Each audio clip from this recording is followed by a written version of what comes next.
Testing, one, two, three, testing, one, two, three.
at 5:01.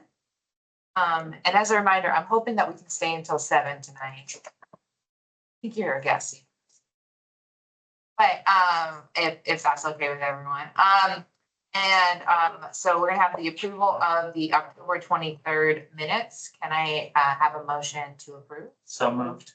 Second, all right, so do we have any people on Zoom? No, we do not. So we can do that. So we can, all those approved say aye. Aye. Awesome, all right, so they are approved and we can put those minutes on the website. So I'll move into our old business. So, what we have here, I'm assuming that you're Bob White. I am. Hi, I'm Melissa Brake.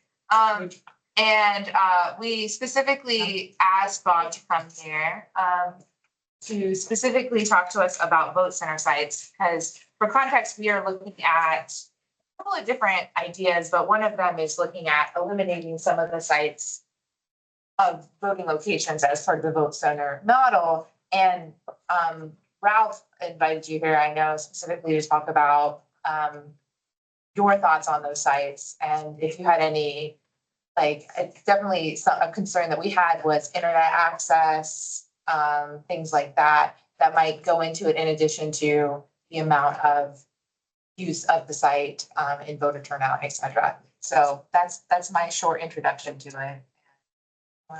So all the sites, the ones that have poor signal, we just put antennas on the router, Okay, and that seems to satisfy it. All of our sites currently are within range to have minimum access that we need. We don't pass a lot of traffic. We download everything that we need before, and then just those that update after that download is what we pass back and forth. So most all the signatures are passed ahead of time okay, because they take more bandwidth. And we try to update those before we walk out the door with them, to install them on Sunday and Monday. So most of that's taken care of.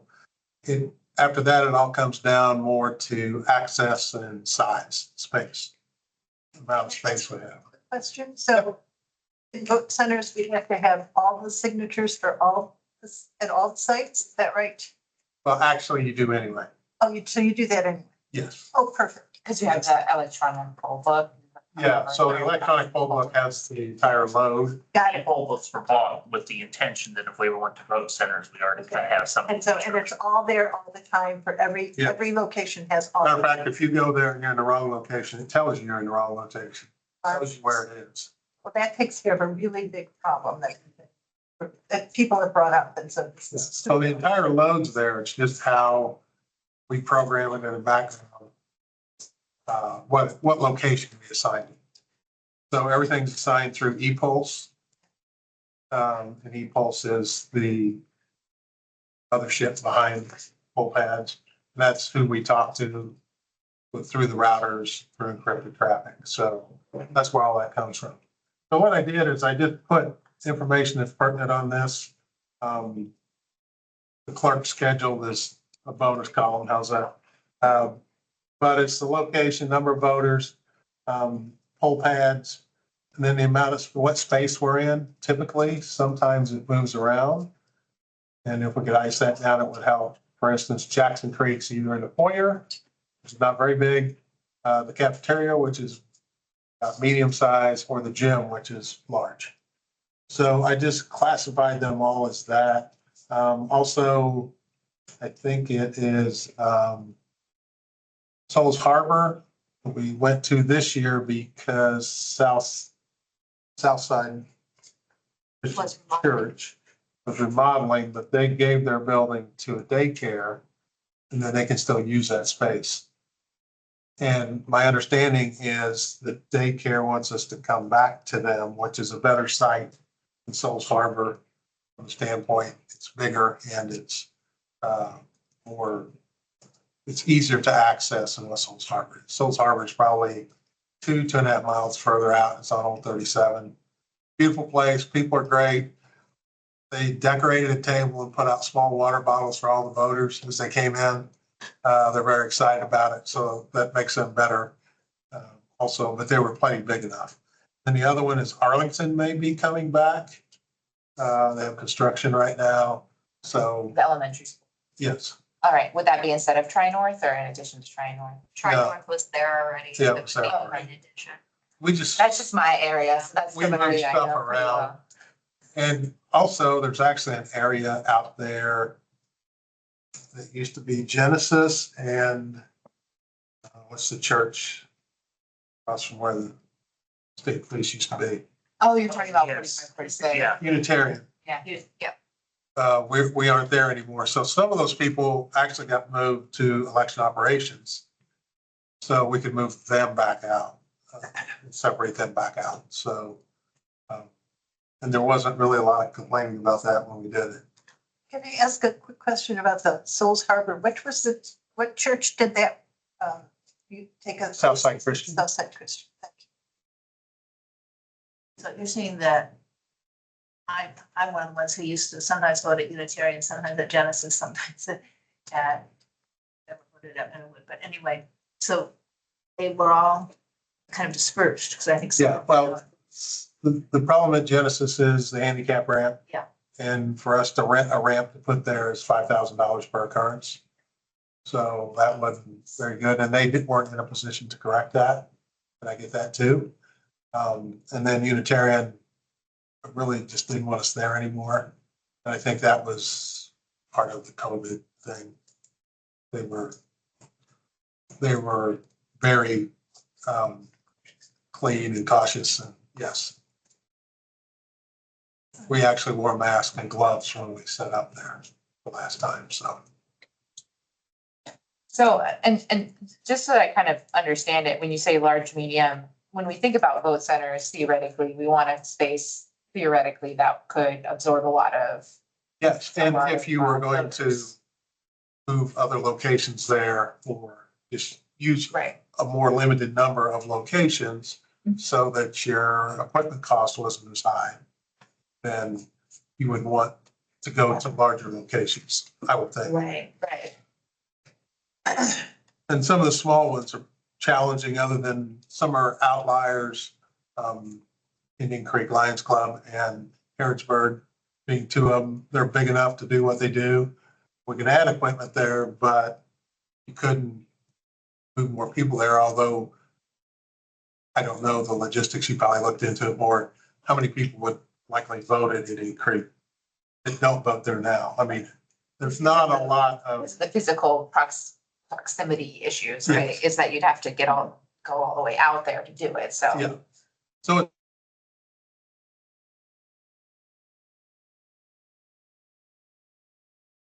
I would think wherever they work. So that would make more sense to go there in my mind. That doesn't mean that's right. So what I basically did was spread them out. Or rate them according to the size that they are. DHS North is small because we're in the entryway. Call it the rotunda, but it's an entryway. And at the same time this year, they had teachers passing back and forth and actually blocked some of what was available to us. So they promised us earlier in the year. We recognized that challenge and talked to the principal about that. So anyway, just we usually run across that either at South or North because that's where they go. Oh, right. Can I ask a question about printers? So right now, about all of the polling stations, because you gave me that data, so I get to cheat, so I know. But there's one printer per polling station right now. Polling location. Polling location. Yes, Yeah, that's for the touch writer. touch writer. Yes. For people who can't see, right? See here, Right, Can't accessibility. physically mark blocks themselves. Yes. Got it. Now, are those the same printers that could print a ballot? yes. So what we use at early voting, which is essentially a vote center, Right? is we use the same printer and a print device. We only have 10 print devices. So we would be short there, as we'd have to have at least 2 at each location.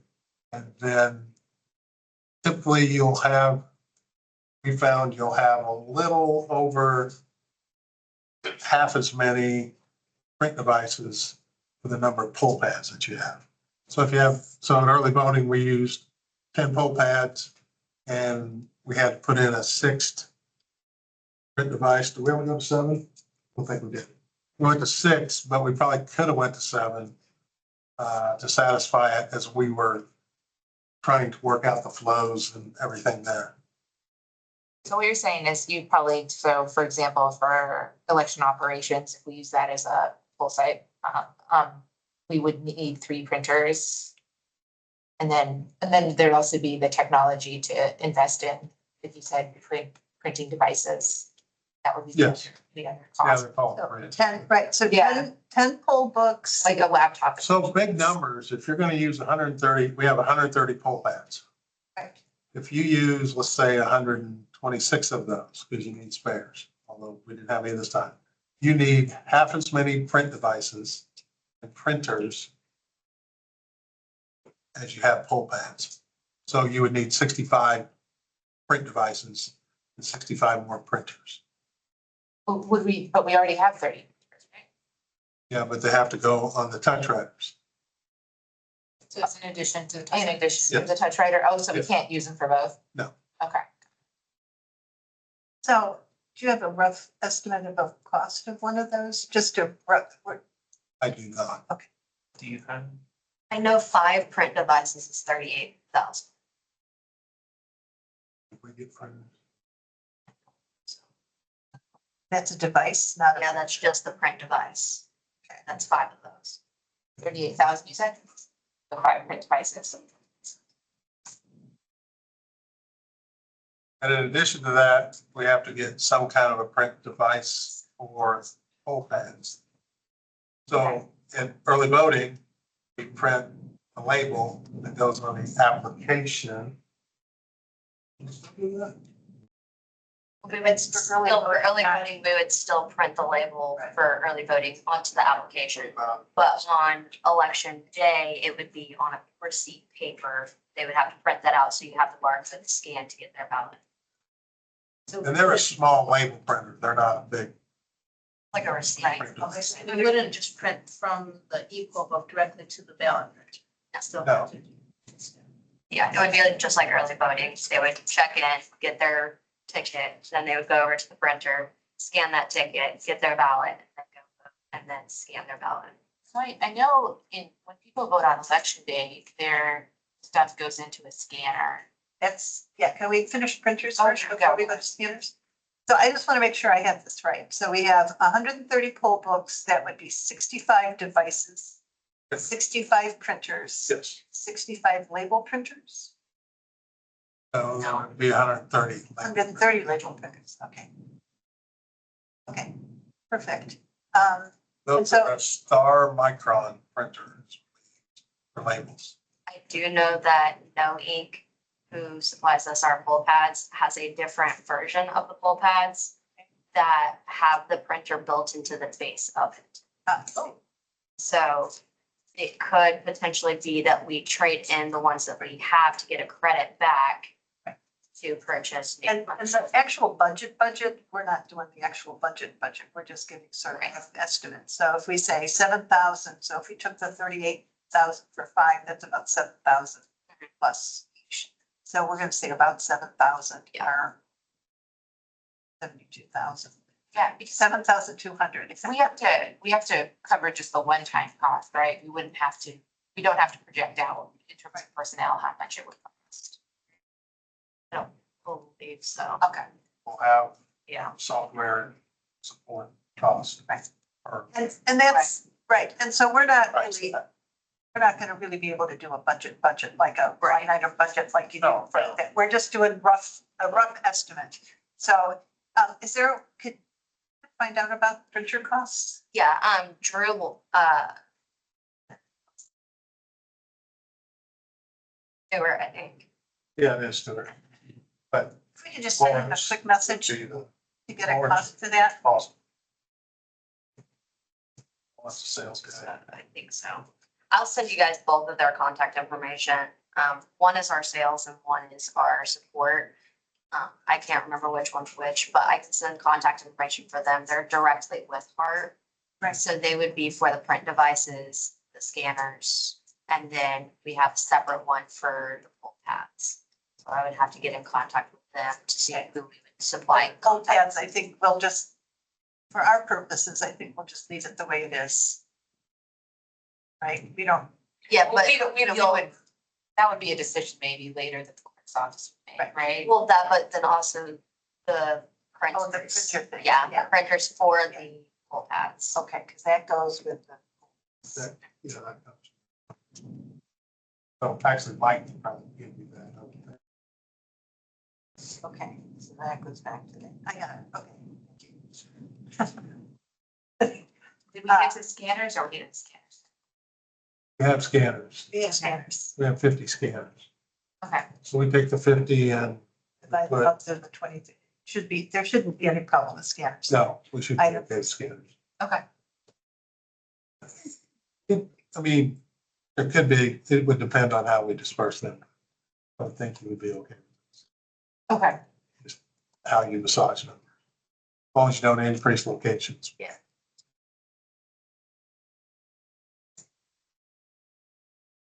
Yeah, and this year you said 33 of the scanners were distributed, right?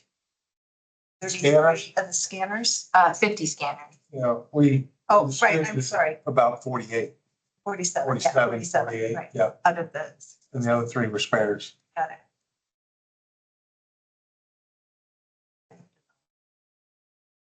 Sherwood Oaks, was it a scanner issue or a poll book issue with the Programming issue. program? Okay, so it couldn't just swap stuff out then. Yes, it was not, the one precinct actually was there and Jackson Creek both had a missing precinct. So we were scanning, Thank you for asking that because a voter actually asked me that. one location we were scanning one precinct into the scanner and the other one we were dropping it in the box. So we got the election board together, made a decision just to pull scanners, and then we high-speed scanned them at the end of the day. Gotcha.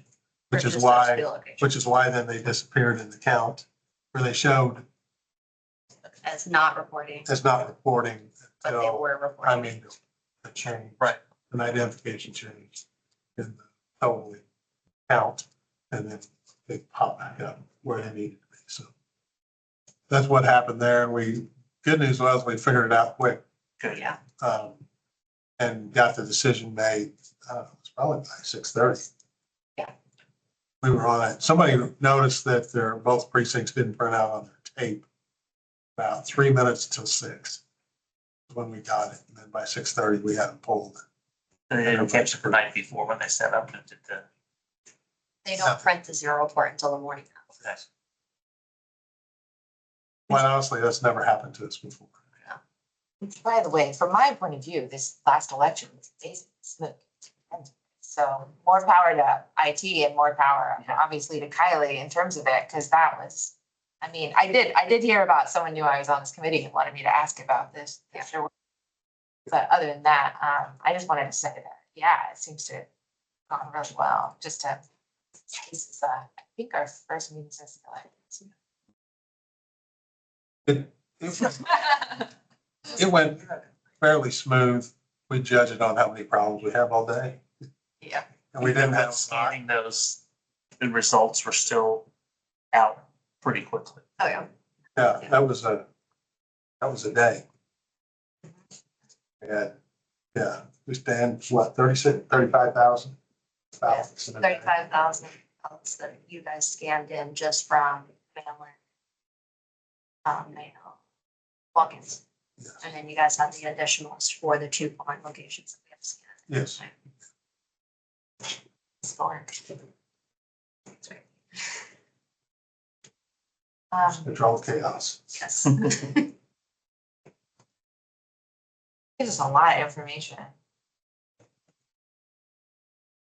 I guess like in terms of this, so in general, just to see, like, I see that, so BHS North, do you think that they would have a larger area for us to work with, or is that, should we just you guys have probably gone back and forth with all of these locations, so I don't know where the wiggle room is in terms of They the size. really have an interest in being a polling location, so I think we just would need to appeal to them and say, Okay. we need a better location if we're gonna do this. If not, Yeah. then we need to move it elsewhere. Okay, all right, yeah, got it. I mean, they want to be a polling site. They have showed like huge interest for a while now. When they became a polling site, they were extremely happy. They work with us as much as they possibly can. But I feel like if we were to tell them, hey, we're gonna turn into a vote center county, we're gonna need a larger space, I feel like they'd be more than willing to give us one of the auxiliary gyms. That's That's north you're talking. Yeah. Yeah, south, we're already in the white gym. They moved us from the front atrium to the white gym after we had asked for a larger space. So I feel like north would do the same thing if we asked to move from the atrium to their maroon gym.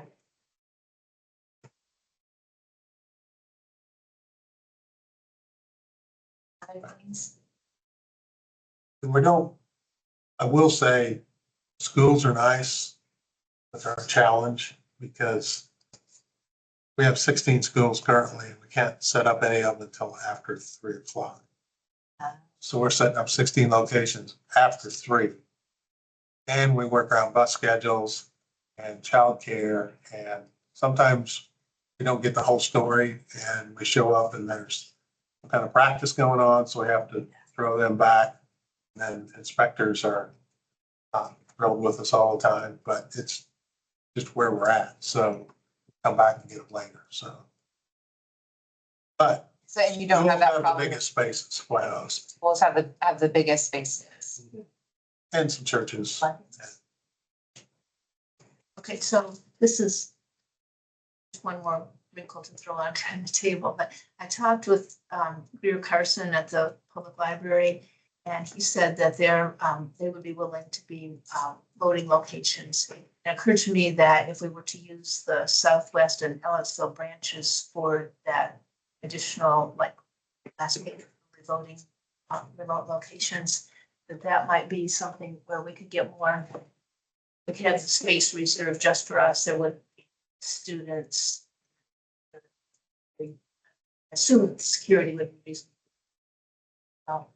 So something that just, we don't need to put it into our considerations right now, but I wanted to make sure that I mentioned that because I was pleased. They said, look, other counties have done this, and they looked into it and said, oh, I guess we could do that too.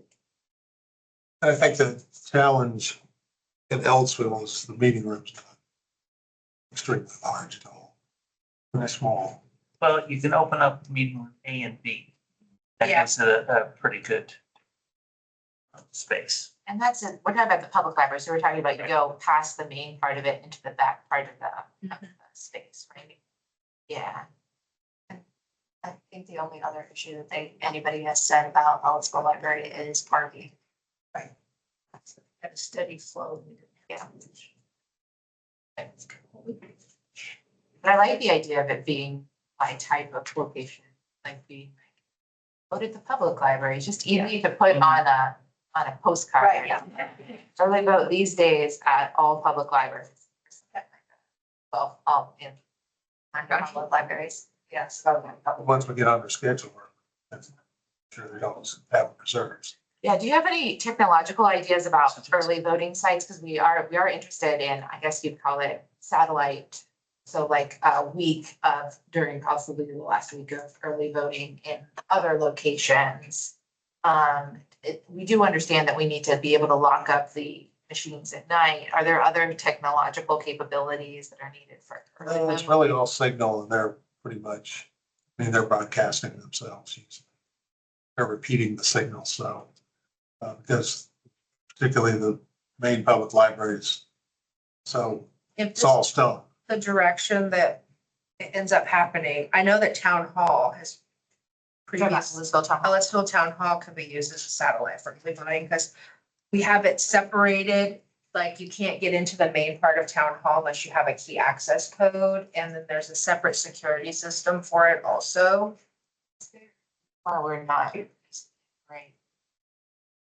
I think probably before is like, because I mean, obviously, I don't know how long ago the last time town hall was used, but the town hall that we're currently in is only 6 years old. So I'm thinking before it was because we had flooding in the old town hall and there was just a lot of logistical issues. So I think that since we had St. John's and also Christian Church, and those are pretty open spaces for election day. Right. But if we needed something in Ellisville that maybe the library wasn't a big enough space, I know that we can do standing room. I think it's like 325 is our capacity.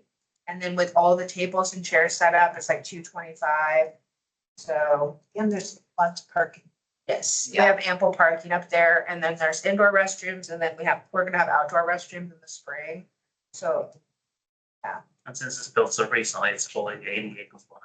yeah, And that does sound like an. it's close to senior housing so they can walk too if they need. And to. there's trails. now. Yeah, there's trails. So, I mean, so there's a lot of- and We're everyone. lobbying that $50 payment they pay for the polls, whatever it is. I didn't even know they paid. I know they- Like, I don't know. everybody knows in Ellisville that, because, and everyone knows basically where town hall is, so. Yeah, I think that would be as much as the track to say vote at the libraries would be. It's the parking, I mean, But because. the parking, I agree, that parking Yeah. is pretty small. Yeah, No, that's gonna be tough because it's tough to turn left, but we can do one. No, I don't mean it like that. It's just, it's turn left on a busy state road. if you're not making a right-hand turn off of 46, like I go completely around the opposite direction so that I only make right turns. It's fair, no, it's a fair point. Yes. I only make right turns. I drove a bus up and down 46, and I turn off, try to get back on, go with traffic, and I could be 3-4 minutes. Yeah. So I will tell you that we used to be an Ellisville Fire Station, but it's fairly small. Right. Yeah, and the training room is pretty small now too in the new one, so Yes. yeah. Well, So then what happened, we had some calls one time right before, The voters were in the way. yeah, and we couldn't open the polling site. Oh my gosh. So, Yeah. because they were gone, we couldn't get in, so that was a problem. But that's not a big training room either, so. No. But I've not been in town hall, so that's. Yeah, so we have a separate meeting room that we have all the council meetings in. If Okay. you go on Catch, you'll be able to see like, I think maybe, or maybe not. I'm not sure. I never watch the cast because I'm usually there, so. But you're more than welcome to come by anytime. Okay. My office is in town. Have any other questions for Bob? It also used to be at Edgewood. Before it was Ellisville Oh, Christian, yeah, and right now that gym is destroyed. That we used to be in, so. They're not there. And they weren't as fond of us being No. there. It's a ton of activities. Like right now, I mean. Yeah, we are having a hard time finding a space for a group and it's at the school. So I can imagine.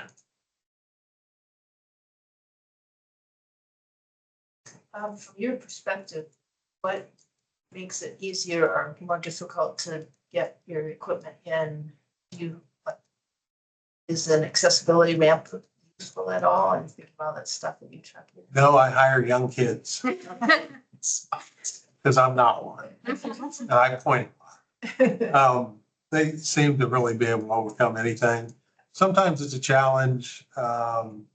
Location of the gym in the building, like Grandview or Unionville. Unionville's a long run. It's a long one. It's a long run. They don't have any tables at all. I don't know how that happened. And so we have to take tables. We take a lot of stuff to a couple locations, so.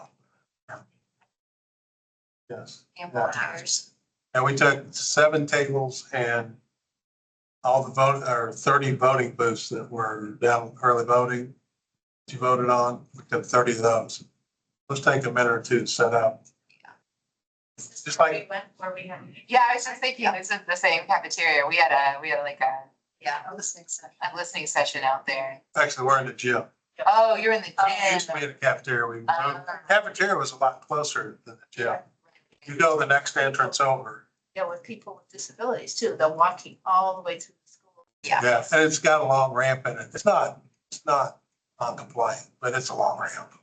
So Why don't we go there instead of like the senior center? Would that even be an option?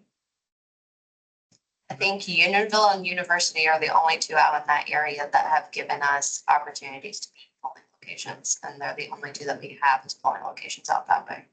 City Church did too. Yeah. And that's when, We went there for a year when they were involved with it. yeah.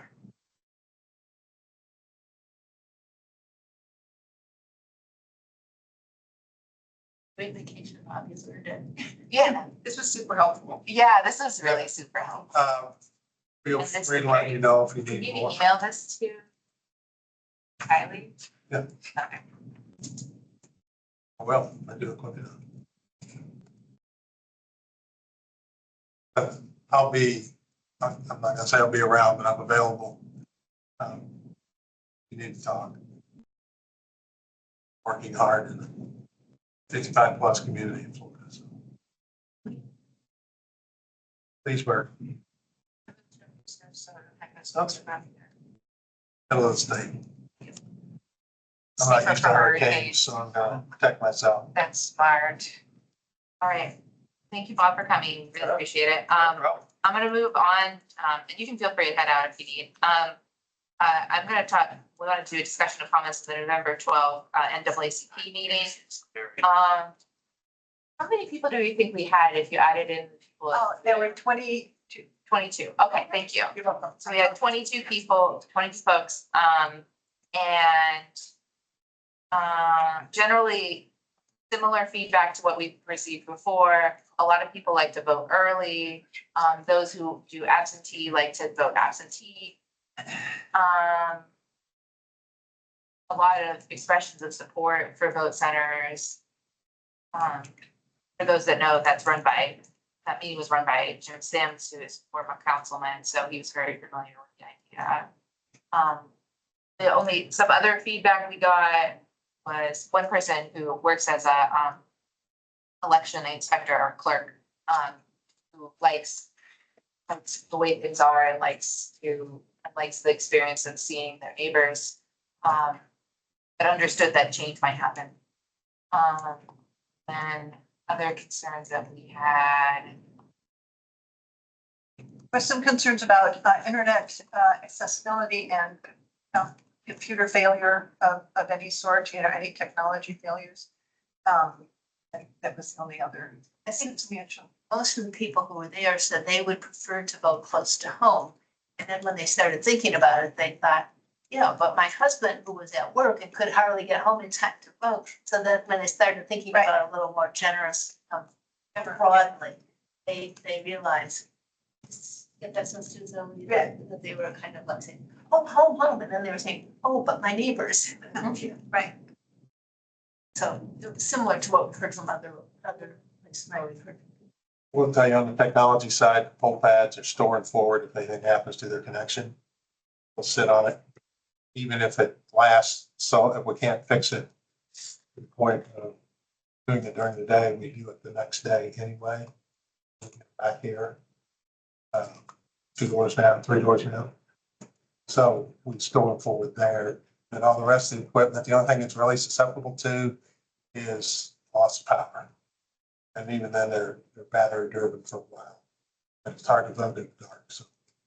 I do have a question actually related to something you raised that I didn't think I had a question until now. So I'm sorry to, I don't know, it's somewhat related, but not totally. Accordingly, but so I don't know if you heard about what happened in Champaign County, Illinois. So my voting rights legal work spans Indiana in my day job.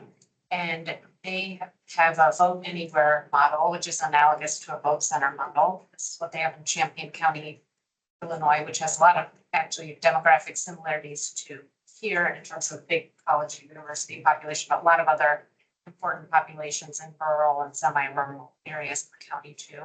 And they had an outage with their vendor and software system. And so this is last Tuesday, they weren't able to start voting until 2.5 hours later for the whole county. And I kept asking, oh, but somewhere go anywhere, someone go somewhere else since it's a vote anywhere / vote center model. And they said, no, you don't understand. It's the whole county. And so it was a big mess, not just for students, but everyone. So I don't know if you've heard about that. And I don't know if there's anything there that was worse because it's a vote center model. And it might not be, I'm not jumping to any conclusions, but it's devastating.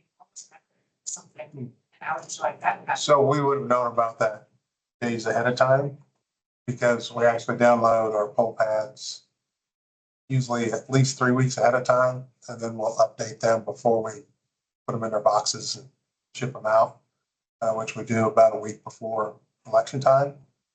So we would have known that. I mean, they're ready to run then without updates. Now, they won't get the last people, actually, everybody's registered at that point. They won't get an update on who's voted. So it's possible you could get a duplicate vote. We actually had one of those, I think, this year. Yeah, during early voting. Yeah, one of the early voting machines lost connection to the internet. So a person voted the second time. Yeah. We checked in twice. We were able to figure out what happened and fix it. It was, they tried checking them in on one poll pad and it didn't print out the labels. So then they went to check them in on a different poll pad, printed the label, the voter voted the one time, went through. And then the next day when we had the reconciling report, it showed that they voted twice. But we only had one ballot for that person. So we canceled the one that didn't print and then it keeps the one where it showed that they checked in. It's just where if a poll pad goes off the server for a little while and doesn't update in time, then it could, but it gets caught at the end of the day, especially with reconciling. I appreciate hearing about that. Keep an eye out if you hear anything in the postmortem about this county. It's a lot of similarities here.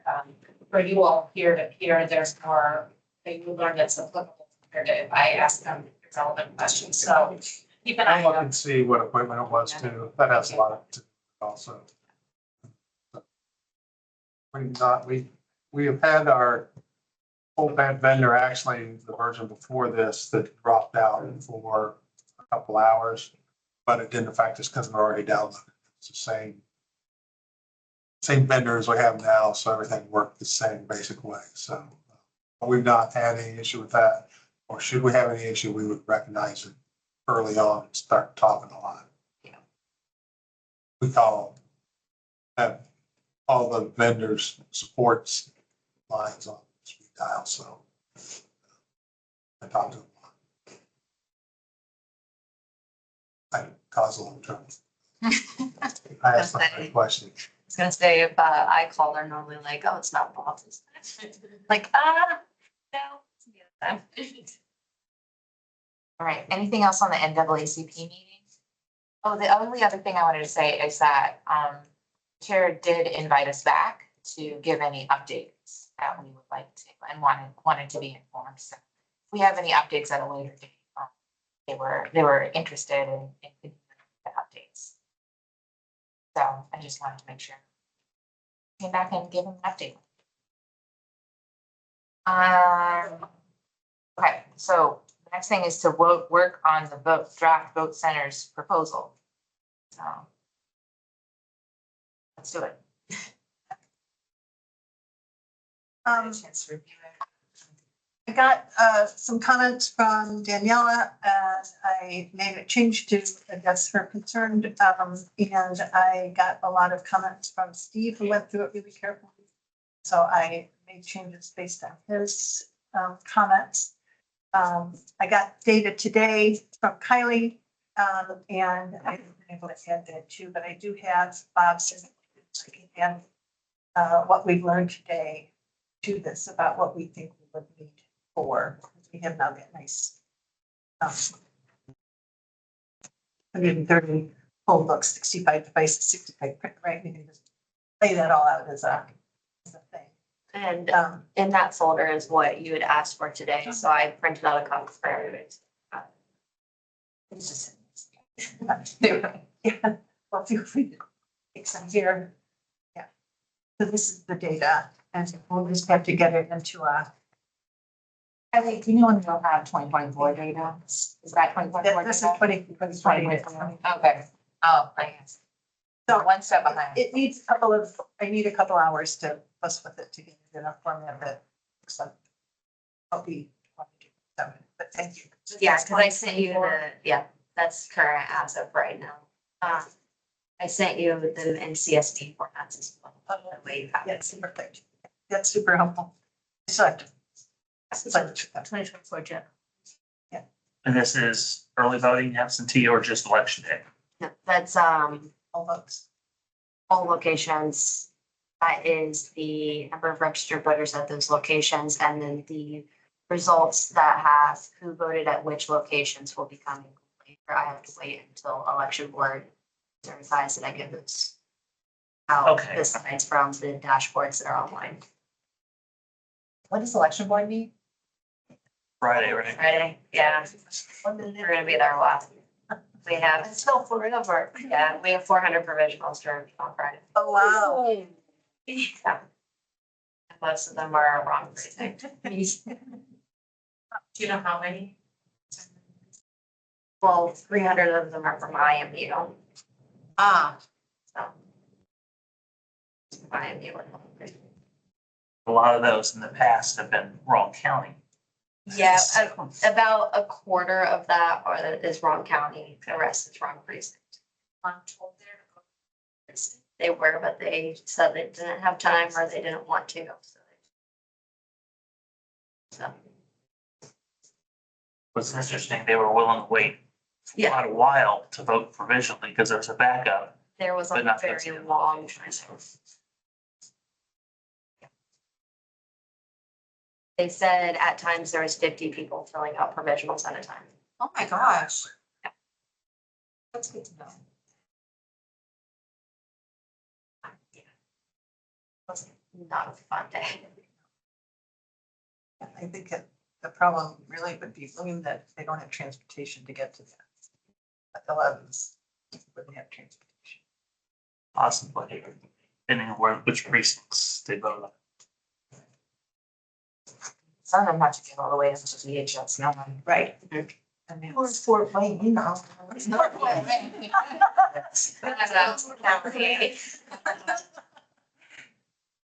Texas. We had one that was from Texas.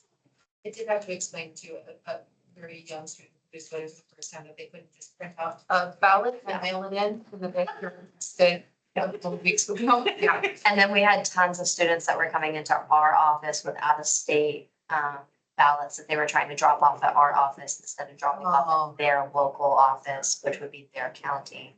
They just took it as drop it off at your local voter registration office as to any voter registration office. So, yeah. So I would say also, I voted early and the day before I found out my driver's license expired and I voted with temporary. Yep, they were able to scan it, which was pretty cool. Yep. So it was like a piece of paper. Yep. And I got really excited because I was like, oh, I get to find out if like I use this to vote. And so, yeah, the scanning worked great. Just, if anyone ever renews their license the day before they vote. Is it possible to add to this,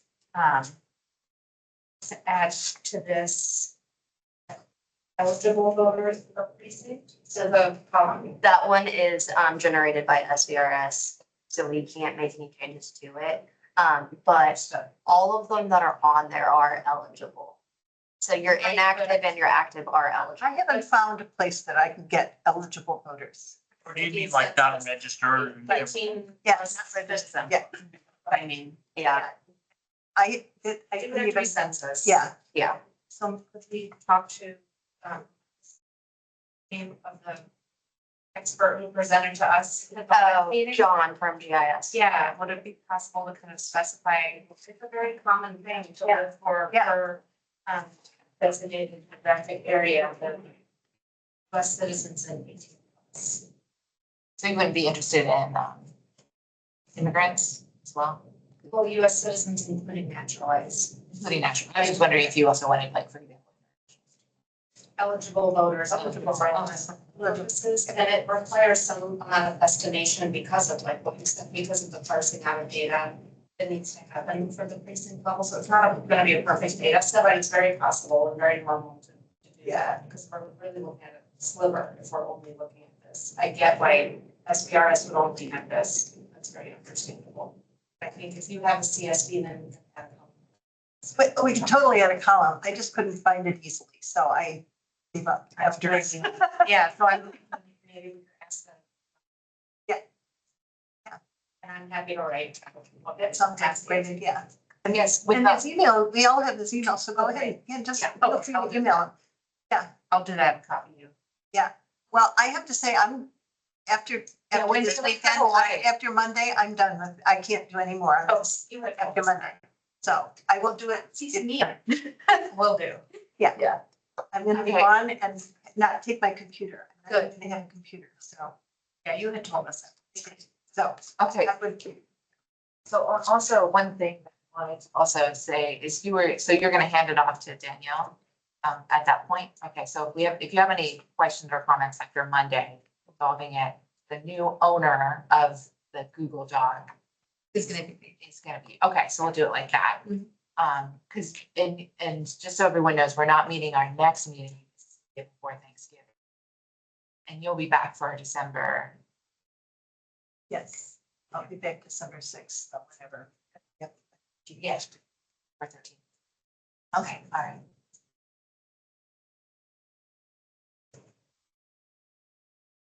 Well, December 11th.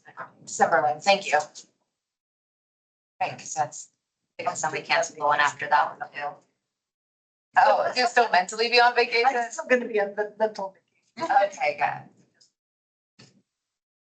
I will be here to make it more. Okay, so the other thing I brought for this meeting is, sort of a vote of different options in terms of like the size that we're going with. So the four options that I kind of presented before were the vote center committee recommends that we convert all vote polling sites to vote centers, which would be 29. The vote center committee recommends, and I have this written down, How many was it this? 29. 29. This election, yeah. which is going with the 29 because that is the biggest. For the time being. Then the vote center committee recommends that Monroe County select 23 sites based on an analysis of geographic distance So I'd population. like to bump in here, because really it should be 22 based on that number.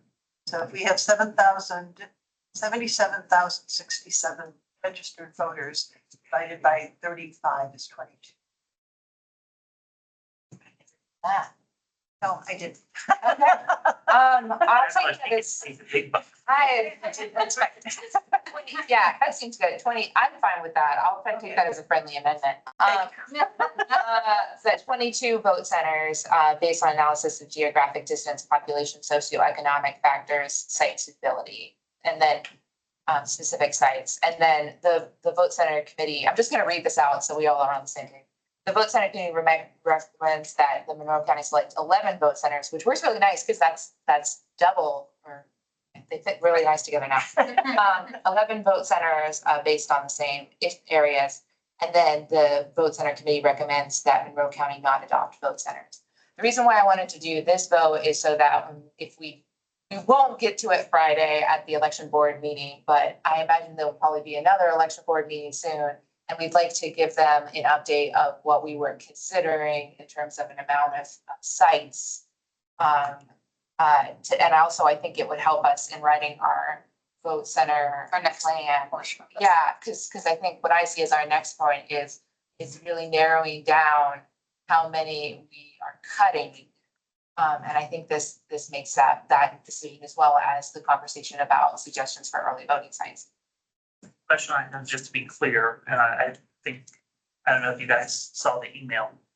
This proposal is not saying going to vote centers. It's saying this is what we're working on. This is the plan we're working on.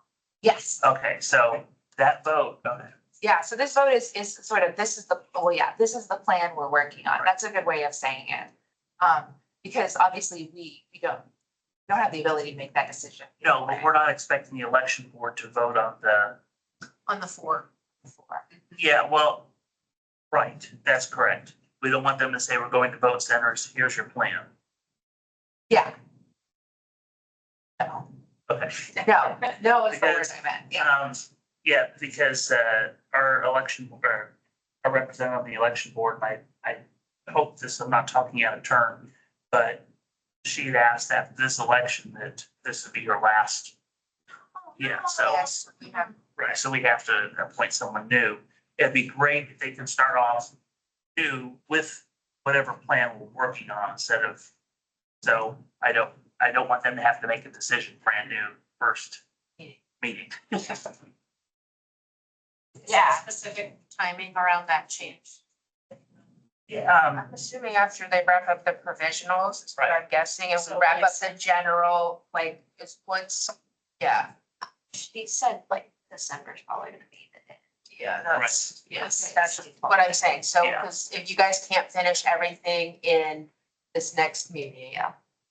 Just to kind of make sure everything for the general election is wrapped up, because she definitely wants to wrap that up. That gives us, well, hopefully, and that's why I meant make sure we were not expecting a vote on, we're going to vote centers. And here's the plan we're working on, figure out the plan. As long as this is more of, this is what the plan we're working on to present, do you agree? This is. yeah, your comment by the election board. Yeah, I don't think we could get it together by Friday. Like, I just. Well, Friday, there's no way. I think the only thing they're doing is provisional. That's just provisional. And they're gonna be- Follow the agenda. And Yeah, there is even a legal guideline to when provisionals have to be finished, but Yeah. we've never met it. No. I mean, because it just takes longer than, how many did you have for the last general? Was it this many? No. Okay, and that's where I was concerned with. in 2018, though, we had about that many, I'm Yeah. pretty sure. They said 2018, it was about the same. I think they said it was just over 300, and this election, we're looking at over 400. And a lot of the students said that they thought that they could just vote anywhere because back home, they could vote anywhere.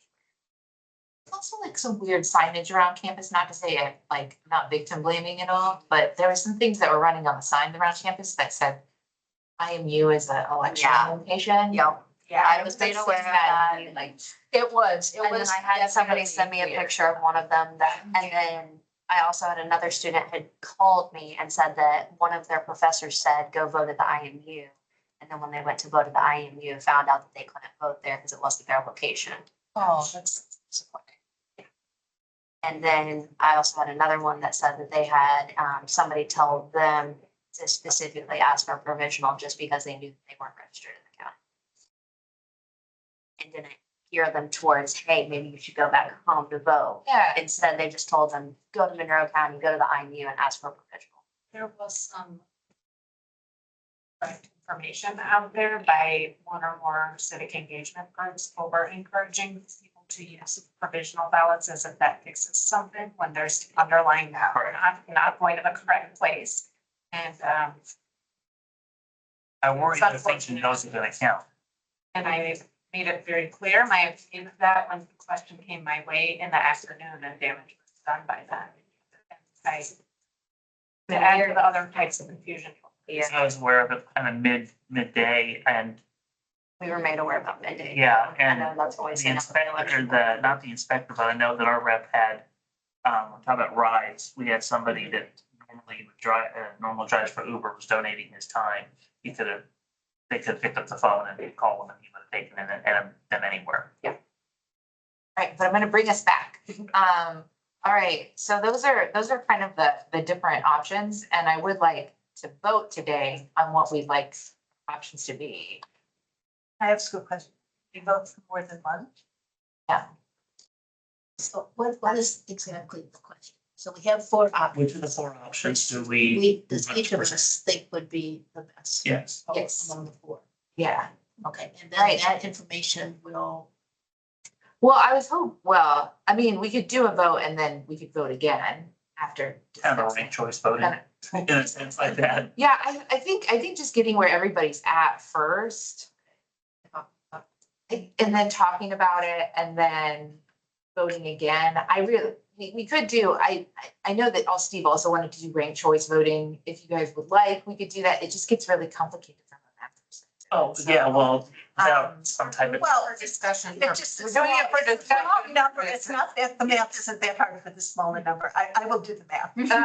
I'll do the math. We're trying to do a temperature check more than having a final decision. Is that right? Yeah, well, that's what yeah, just to get an At least idea. it's- That yeah, maybe we I can. wanna make sure I'm understanding. No, yeah, we're trying to do a temperature check to be like, well, the majority of everyone agrees on X, so maybe we'll just move forward in both I'd like to walk out of this room with some sort of consensus.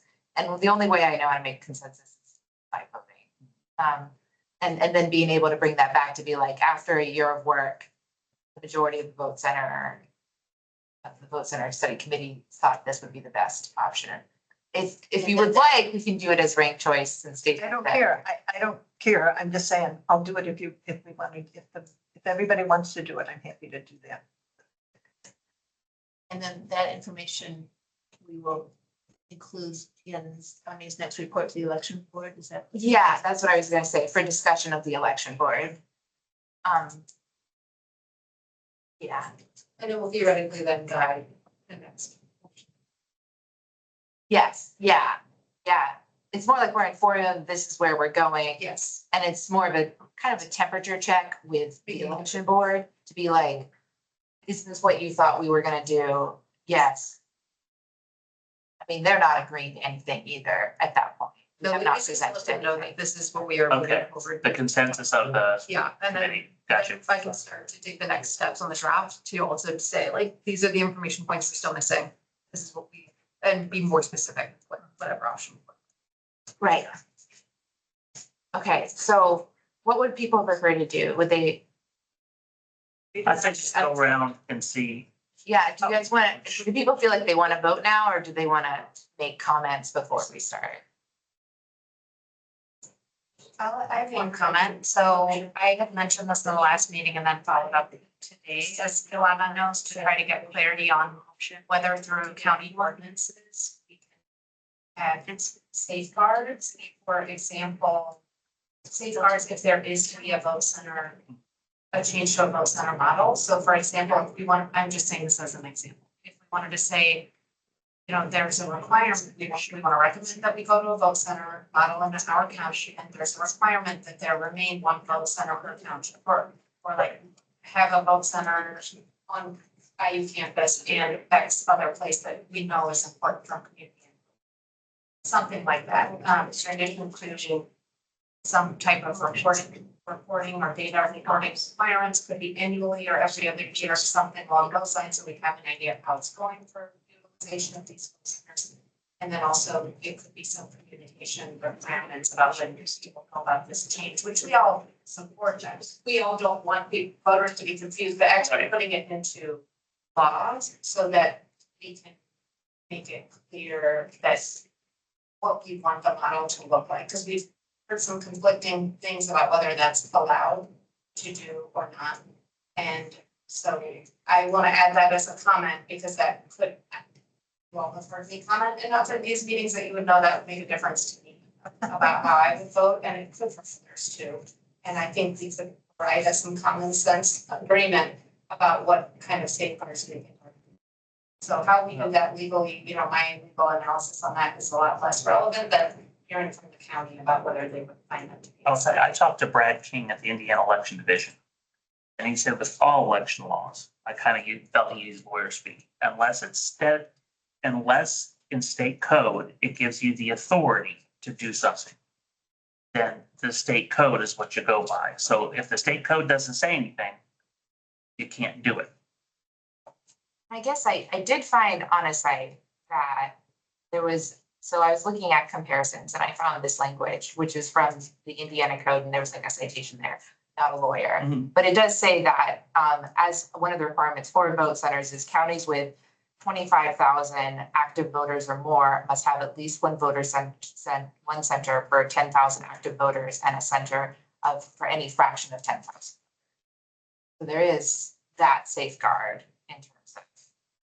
Yeah, that's what state law says as a floor. Yes, But that still could, but yeah, but I think it's a great question of the ordinance thing. I just wanted to say that there was a floor in terms of it. right, yeah.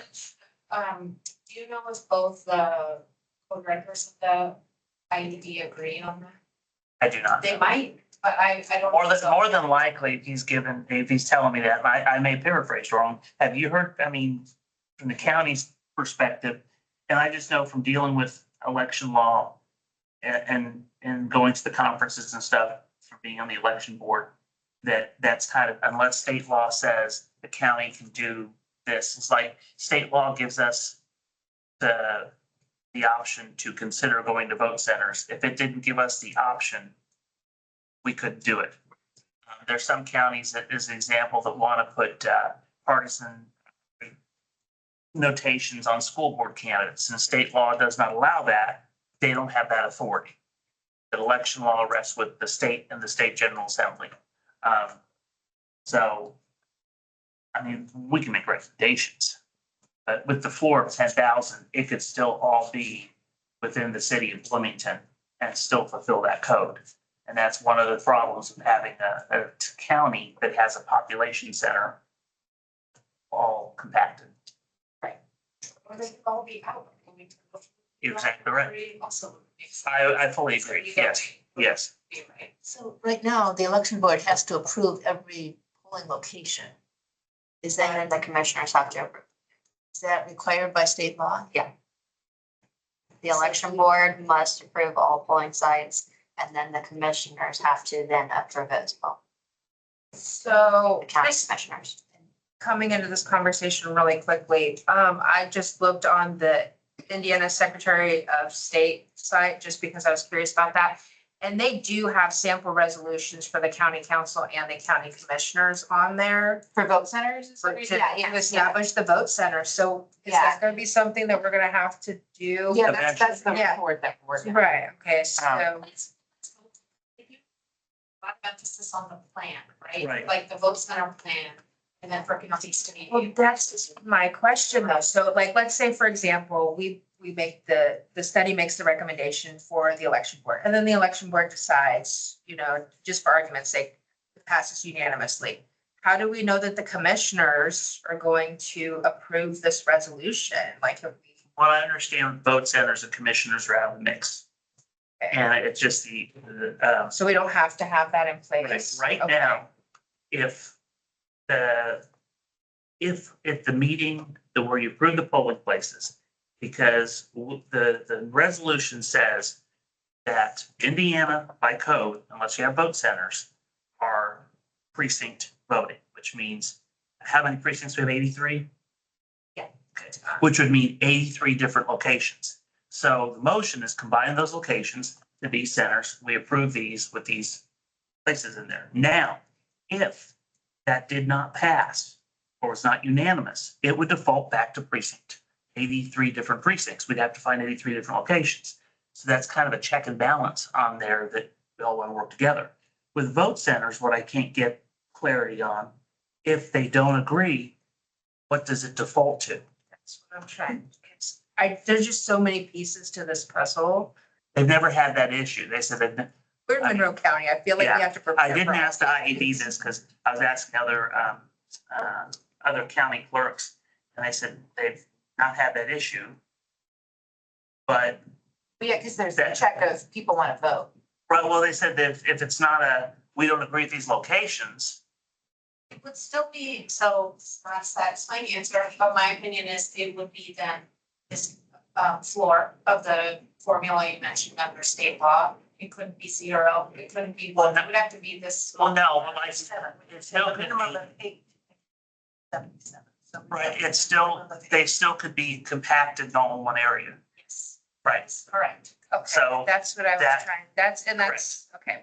That answers And then my the question. voters have recourse to vote the commissioners out and get people. Well, that would be the county. Thanks for allowing me to, I talked out my question in my head. It's sometimes it's easier for me to ask. No, Yeah. no, it's a good question. And the county election board's not elected, Right. other than the clerk. And we've seen a version of this, I don't get. I But understand. we've seen a version of this come up at the back and forth activity. Election, Mhm. of people Yeah. having different takes on what's fair. Yes, Fair vote centers are. correct. And, you know, like I said, right now, the default is precinct voting. But if we can't, there's no, once you switch to vote centers, it doesn't default if you can't agree to locations back to precinct. We don't know what the default would fall back to if they can't agree. And probably what it would fall back to is going to court over it. Right. I mean, seriously, if the code is silent, it doesn't specify. Right. So if the plan comes in that says we have to have at least one polling place per township, isn't that what it has to, I mean, I don't understand. No, they're not legally bound by the plan. I see, We're a recommendation. got it. And it's not just, I'm not necessarily worried about, and Noel can testify, I do this with the town too. I'm not necessarily worried about the now. I'm worried about the step removed from now, the step removed from that 2 or 3 people down the line. What are their intentions? I don't know those people. I can't judge that. So if we're changing something this drastic, and I'm really concerned the state law doesn't have these guidelines. I really am. Because to me, these are big questions that I don't know. And when I ask people, I've never thought of that. It's not a good answer for me. I'm just not comfortable with that. I never thought of that. Well, yeah, but we also are blessed in this way to have 20 years of vote centers to see how it's gone. Because it hasn't come up yet. I think that is a data point that we have. But it doesn't mean it won't come up. Look at, I'll jump tangents. Nobody with forcible annexations brought up about sewer waivers before. We did, the city of Bloomington did. Right. So that was never something in state code to address because who would have thought that was going to, Well, that's supposed to be how it works, is like. well, I understand. Like, that's how the law works. I get that. But what I'm saying is that something like this is not just for people who live for taxes, this is voting. And I think this is a level above that. We have to think of what we're doing. I think, I'm saying this kind of for argument's sake, as Yeah. much as anything, don't you think an election board would come together and figure something out? Or is that your worry? The ones that I would appoint possibly would, but I don't know 3 chairmen from now. I know Dave Henry, I know the ones he would appoint would, but I don't know, again, we're making decisions and we're making that decision that is going to be pretty much perpetuity. Because it would require unanimous consent to go back. And if they can't agree to locations, I doubt they're going to agree to unanimous consent to roll back to precinct voting. And then you'll have more of a problem because if people are used to vote centers and you roll back to precinct voting, it would be just an absolute disaster. So William, I've tried to capture your concerns in the document that's on Google. Mhm. Could you check and make sure that I've done that? I'm not sure that. Right now, or, Well, at any point in Okay. time, I will. and feel free to edit it. Okay. Or let me know what edits you I want will and I'll do make that happen. Because I tried to, but I'm not sure I did it well Okay. enough. Okay, so are you suggesting that, towards the conversation, the agenda item that we're talking about was these 4 different options? Were you kind of advocating for option 4? I'm saying that's how I will vote, option 4. Okay. All right. Anyone want to advocate for any other option? I guess I will say that I came into the committee really interested in option 1, but the longer I talk to people, the more I think that 22 vote centers is a better. Right? Yeah. The options in my document are different because. Your options are different, yeah. Oh, that Uh, makes sense because I'm like, option 4, that's the least. You know? Yeah, this is the one I'm working with, sorry. I have them in a different order, but. Yeah, yes, oh, sorry, I forgot. Oh, yes, because, yeah, I would have. Right, and I would just. No, good. I would Okay, just sorry, I'm translate sorry. it in the document, so I was gonna totally do that. Oh, yeah, so sorry, I have them in a different order and now everybody got the new option. Yeah, but Anyway, I did think that converting all polling sites was better just to make it easier and more, less confusing on voters, but I think that in general, like giving people 29 options is like a lot of options. Towards 22. After talking to others. Any other people want to talk about how they like to vote here? I too am a 22 vote center, thinks that's a strong option. I would like to be able to put in there that we should have, and what I did put in my document, hopefully that everybody would agree. She who writes the document gets. That's the nice one in yellow. Is that we would recommend a minimum of one vote center per township, just for equity of physical access, to sort of counter the issue that William was just talking about. So in that way, we have to keep reviewing for. Well, we're Are good, people yes, with that? on the same. All right. It's very hard to not see how you cannot. If you have to drive 20 miles to get to that's just, or 25 or 30 miles even, sometimes it depends on the. My only It just- concern with Bergen is there's not enough room already for the equipment that we have there, but to add more equipment is gonna be the issue.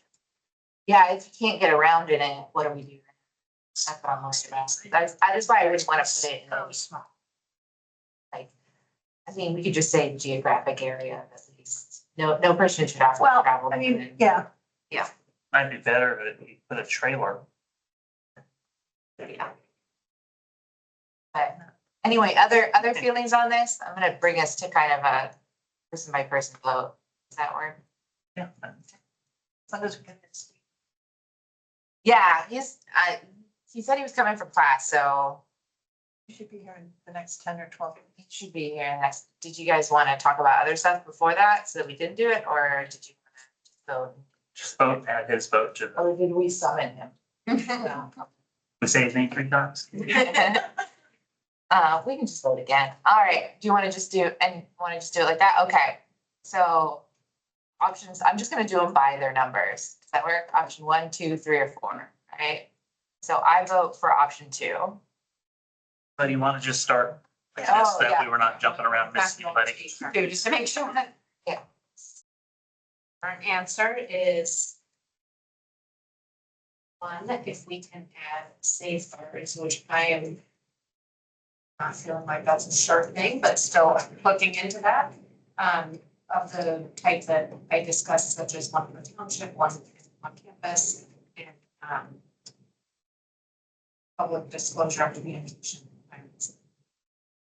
Safeguards, but along those lines, not looking for a 100-point list, but a few concise points that are feeling common sense to this group and myself. And then in the absence of that, if we get a very clear idea from, let's say, both IED co-directors, that it's Right. very clear, where both the Democratic and the Republican co-directors say, no, we would never allow county to have their own safeguards. Then I would go with 4. I'll try to get something in writing, at least from Brad. You want that email? Well, then it should be Angie too. yeah. Yeah, that's what I'm saying. And if she wants to email Angie, I mean, Oh, yeah, that's what I'm saying. I'll get something. That's why I was saying to her, she can get from Angie. That way we both have. Yep. And we're not talking to them together. We can get if they're both in line, 2 different people talking to them. Okay, we'll get back to the activity. Yeah. I will look for 2 with our current. Yeah, me as well. It's only my second meeting here, but option 2 definitely resonates the most. Option. Also option 2. Option 2. 4. So I'm kind of in the same boat, like I need all of the things in place to vote for 1, and so I think right now I'm gonna have to vote for 4. So I guess that puts us at, I think 2's the We have majority. 2 is the majority, Yeah, with 2 is the 4 has 2, 1 has 1. Okay. I just decided you won until otherwise. Sounds good. Right, okay, so we have that information to move forward in terms of it, which I think gives us a good ideas. What we really need to move forward is we need to have an idea on whether election safeguards can happen from the county level, which is something that sounds like an immediate need.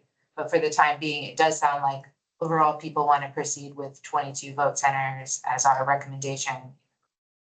I also think that if we do want to proceed this in 20 that is the, right now, we wanted to proceed forward with that. The second most popular was not having vote centers at all because we don't know about these safeguards, in which case that's a lot easier of a recommendation to write out. So we can probably start to move forward with gathering information on 2 because we need less information Right. for number 4, right? Because number 4, the information that we really need is, can we put in safeguards? I also, that is a big thing for me too. I want to make sure that we are not just saying, we can do whatever we want. So if we hear from both, and they say, well, that's too bad, we'll be just replaying the whole annexation question. Then is our, as a county recourse to try to get a law passed and by the legislature to clarify what happens? Or, what happens? Because there's a larger question of like, if we, for me at least, if there are no legal recourses that we have right now, and we still want, because it seems like the general public that we've been talking to is very in favor of vote centers. How do we change that on state level so that we don't have the same concerns that we would have? You know, like, would we still want to move forward? And maybe this is a question for after we find out. But do we still move forward with the vote center plan, knowing that we also want to change things on a larger scale? So, I mean, I appreciate wanting to know about having safeguards. I really do, but I think we do have 20 years of experience. And I would hate for us to say, no, we're going to keep the old way because we imagine something terrible happening, even though we haven't. I don't think, I'm just speaking for myself, I don't think that we're realistically having an election board at an impasse where there were just no vote centers and say we're at an impasse. What I think is possible and happened, I'm not saying it's likely, but what happened in Tippecanoe is they had no election day vote center on campus in this election. That happened. And that's something that they even mentioned on the Secretary of State website, and they have a report that answers a lot of these questions too.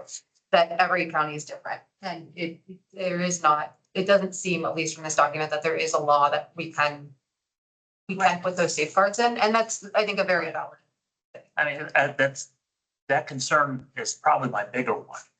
I was bringing up another concern, because in other states, they have been weaponized. They've been taken out of areas, crammed into, where people have to drive. I think in Georgia, sometimes 25, 30 minutes one way to vote. But I guess I would offer a different interpretation so, all right, so let's say the answer is no control. I think I think what my plan would be to vote again on whether we would like to proceed. Because right now, the group is a majority wants to move forward with the 22, and then we'd see but I imagine people would feel differently on both sides if we, because the answer might also be, per Ralph's thinking area, it might be like, it depends and we don't really know. And so we'll have to decide if it depends and we don't really know is gonna be if we want to proceed at that point, because that seems pretty likely that could also be what the election commission says back. It also does, in the document from the Secretary of State's website, it does make it pretty clear that by and large, I think the reason that they don't feel like they have to directly address this is because the recommendations of the individual groups like us in different counties have made strong recommendations about the locations, because that's part of our challenge. Right. And so that is part of the safeguard that is not necessarily a legal safeguard, but it is something that we are their constituents, they are the people that are. We should dig into that more. Yeah, I think there's something to that. I do agree. But going back to kind of our voting thing, do we want to just count you as abstained right now? No, Sure. not for me, but for her. Oh, yeah, that's what I was talking for now. Sure. Yeah, we'll just count you as kind of abstained at this point. Okay, yeah, just to make sure we have a record. But sorry, I interrupted you, Ami. Oh, okay, so, all right, so that seems like that's some pretty clear information in terms of, all right. So we want to talk about what types of safeguards exist or might exist. It's true that with what had happened in Tippecanoe, we may see things in the next legislative session or people preparing it. So we'll have to decide if that's strong enough for us. I think it's hard to get something like that passed. I mean, it's a Democrat Republican thing, right? It affected the Democrats, but then we have a Republican legislature, right? So hopefully there might be some solution to that. But if I guess we can go from there, I'm kind of just saying there are a couple of different ways this might manifest. One is we get a good answer from the election commission on this. One is we get a it depends answer, and one is get a depends and so representative is interested in carrying bills on this topic. Because it's part of our charge to talk about location as well and make strong recommendations, is that is something that regardless we should be Yes. building into the recommendation, is that we should be. And that's kind of a tradition in Exactly. Indiana for these different companies that you. Yeah, we should absolutely still, no matter, even if it's not something we can codify into law, we should absolutely list out the things we want to be. Oh, absolutely. And make sure that that is a very, very clearly known. Right, but I think from this point forward, in terms of our work, let's work with that 22 number as where we're getting. And I'll still definitely work with that 22 number. You asked where we are as individuals. Right. But so. Yeah. I'll do everything I can to make that work. If that makes sense. Yes. So. Right, so that's something we would like to spend a little bit of time thinking about right now. Yeah, I was thinking, we still have time, so if we, I think, yeah, if we wanted to think about that 22 number, do we want to kind of move there in terms of it? And actually, we're lucky in that we have a list of all We have those this lovely locations list. right here. Right. So, Kylie, when is there likely to be the next election board meeting where, we'll be presenting? First Thursday in December. The fifth. December 5th. Okay, and so that would be, I would think that in that report, well, if we know the answers to all these questions, that would be great, but if not, I think that would be a really good time to flag to them the kinds of concerns that have come up here, because I think when they created this committee, they thought, well, you'll just look at the numbers and you write a report, and then we'll go with it. And I think that if we have discovered a really potentially severe problem for future residents of Monroe County, then it's our responsibility to bring that to their attention.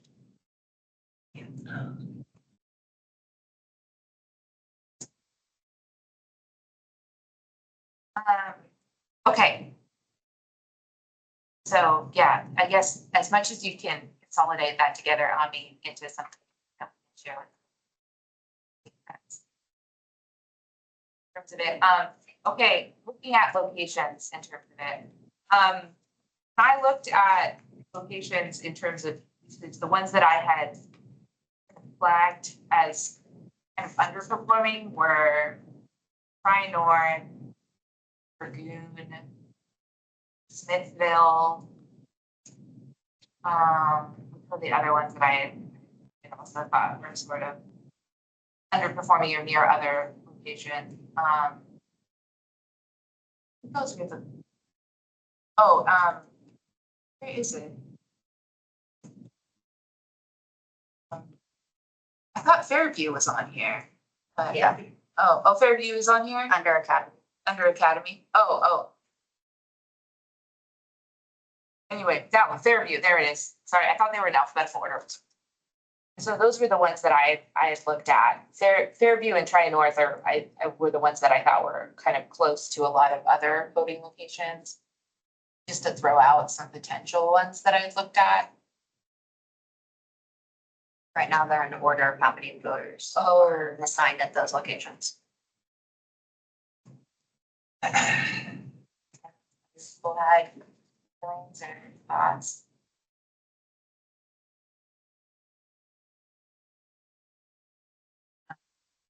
Because I think our next thing is gonna be, so we had 29, so we'll have to eliminate 7. different one, you know, we got a little bit of conversation today about their. I'm not saying that's a must. So Souls Harbor is the one that used to be Southside Christian Church, which we would much rather be with Southside Christian Church because it's a much larger facility. Yeah, that's, I kind of written it next to them, yeah. It's easier to get to that location directly off of the highway versus having to go 2 miles off of the highway for that. And Southside used to have Souls Harbor and Emmanuel combined at that location.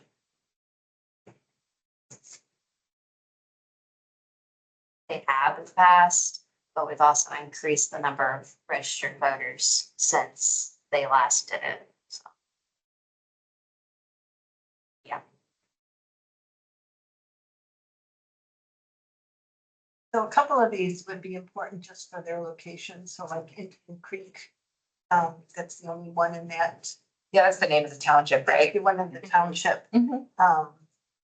And that's the problem with Burgoon, the only one in the township. Yeah. And so, So those are the ones that we sort of wanted to protect just because they were the only ones in those. well, just because it's so far, right? It's 36 miles Yeah. from the township, so it's just hard to, you know.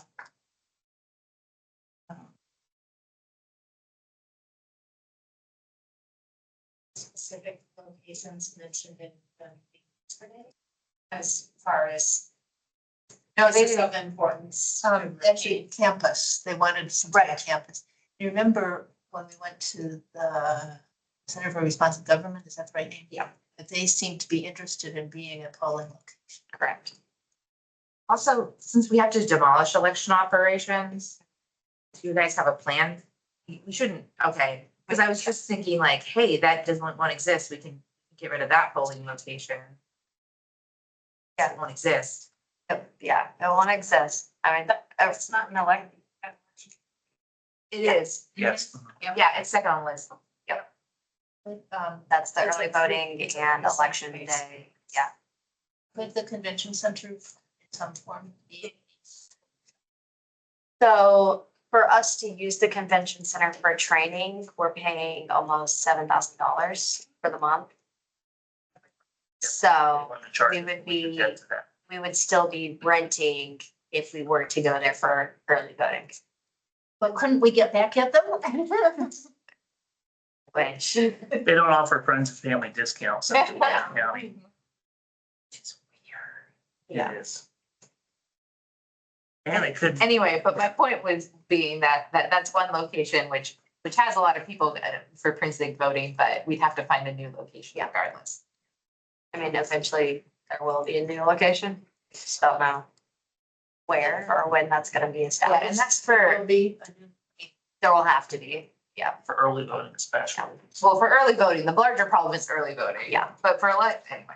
Election day, it's probably, those precincts can probably put with other precincts. That was what I was saying, is Yeah. like, maybe we could find a solution that, I mean, it's, since we just won't have the physical space. Like, we won't have the physical space, so we can probably kick that one up. Yeah. What about Yeah. Meadowwood?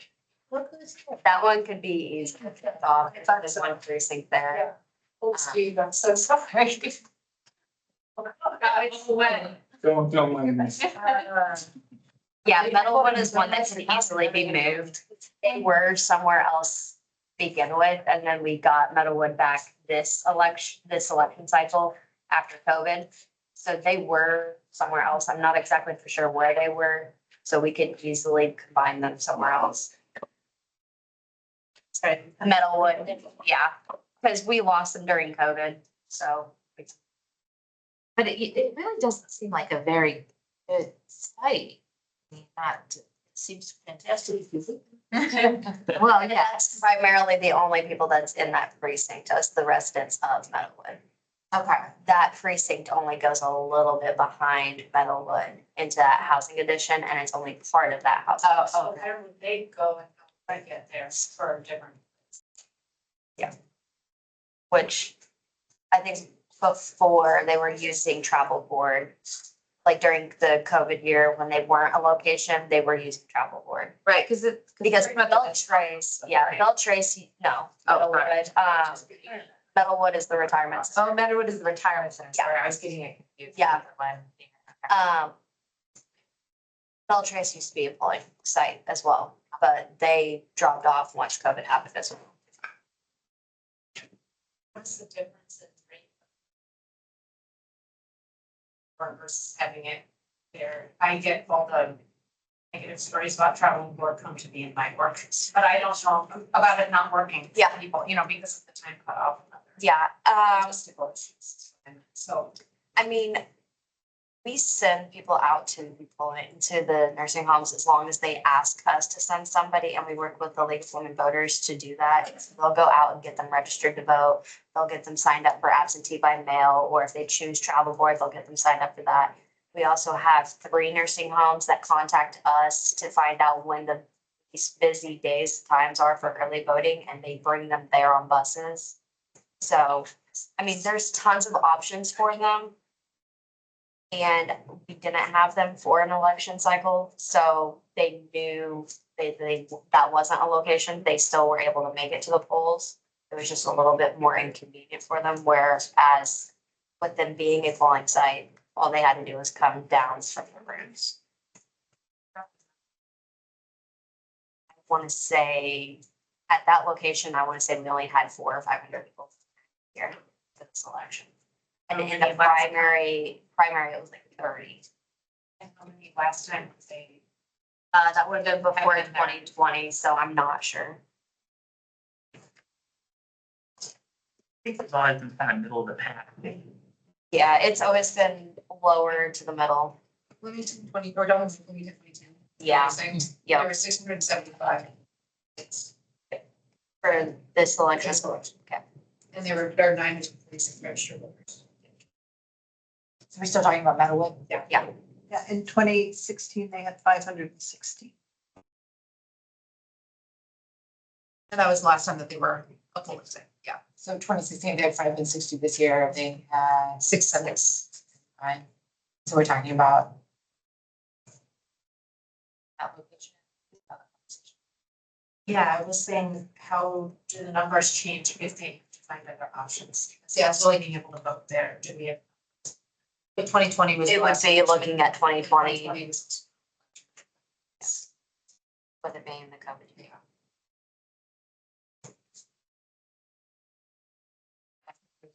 Absentee. It's just. It's supposed to be because. Primary on the schools, you have to say. Do you have an idea, But the league's perspective, Ralph, about what happens, how that fits with you if they were to be cut? Yeah, my notes are just on there, I'm sorry. it's like, Is your sheet? what it was. That's my sheet, I was just gonna look, yeah. Sorry, Alex. Wait. About. I just wanted. Conversation. About Right. sorry. And Right. she was answering. Yeah, I was just saying, they've done a lot to get the senior centers, and they had a huge number of absentee ballot requests as well as travel board requests because of intentionally reaching out to those communities. So you don't There know. were a number. Okay, and I'm wondering if it was cut as a place, how that fits with you.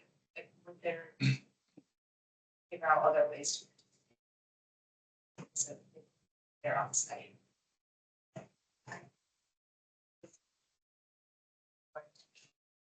As well as the other places that we already know.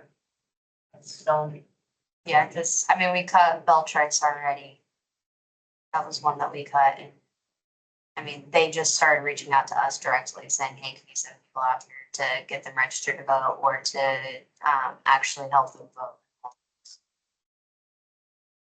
Which, with those options and those opportunities for them, like, we do as much as we possibly can, and we partner with other groups. And then if this were to be something that they find to be difficult for them, then it would open up more doors for us to reach out to other groups to start partnering with.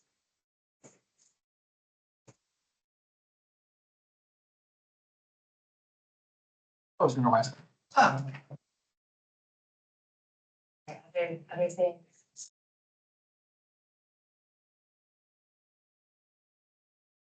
Other- Yeah, okay, so we had a vote.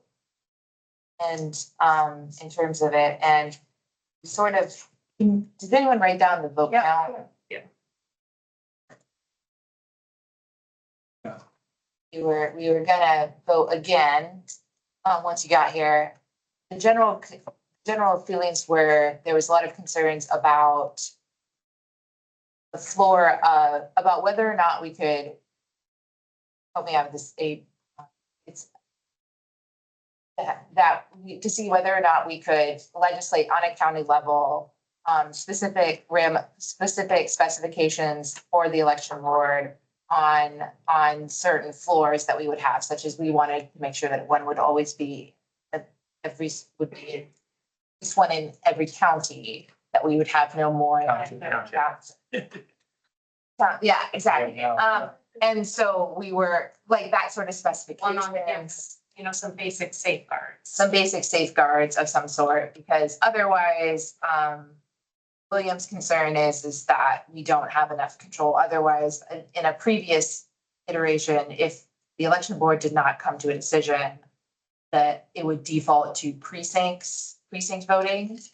And we're not sure what happens if the election board does not decide now what that leads to. We are a study committee. We have only the authority to make recommendations. The election, it is entirely up to the election board to make a final decision. They are likely to take our recommendation. The more specific we This can is get. about voting locations like for election days, like when they set Right, the locations. Right. Yeah, about whether or not we can, about what happens if they fail to set vote center locations in any theoretical later date. I mean, that's beyond us, I think. We can only give them the recommendations we can, that we're doing. I mean, it's up to them to execute. I think what we're finding is that in our discussion about how we each voted, Right. that makes a difference about whether we can have safeguards or not. But yeah, and anyway, I just give you but other people were definitely of the point of, there's a consensus, the majority of people voted for what's called option 2, which is the now 22, because I did math wrong. 22 vote center locations. The majority agreed with that, and then there was a minority of Ami and William specifically that were kind of torn between William saying since we don't know the answer to this, and Ami saying, one, if we can solve this, if we can solve these issues, for, if not. Yeah, option 1. Yeah. Oh, I see. So, yeah, so I'm just trying to give you kind of what everyone, this was unsecretive voting, and to give you an idea. So that was So the see, discussion. the concern, as I understand it, is 3 election boards from now, there might be people who would choose to weaponize the placement of vote centers. All out on the fringes of the county, or all in Bloomington, or something like that, and just not accomplish what we did. As we said, we think there should be 22, they could put one on every street corner on Kirkwood, and then they'd be done. So that there's no way, according to what we understand from state law, there would be any recourse from anybody. The election board said no. Well, that's true. That has long been true in the history of legislation. A rogue legislature could in fact weaponize any law or make a simple tweak or I mean, that's always been a risk. We could try to write a recommendation that is more specific. For example, we could say that there has to be a minimum of X locations per square mile or something. But like you kind of have to have faith in the future.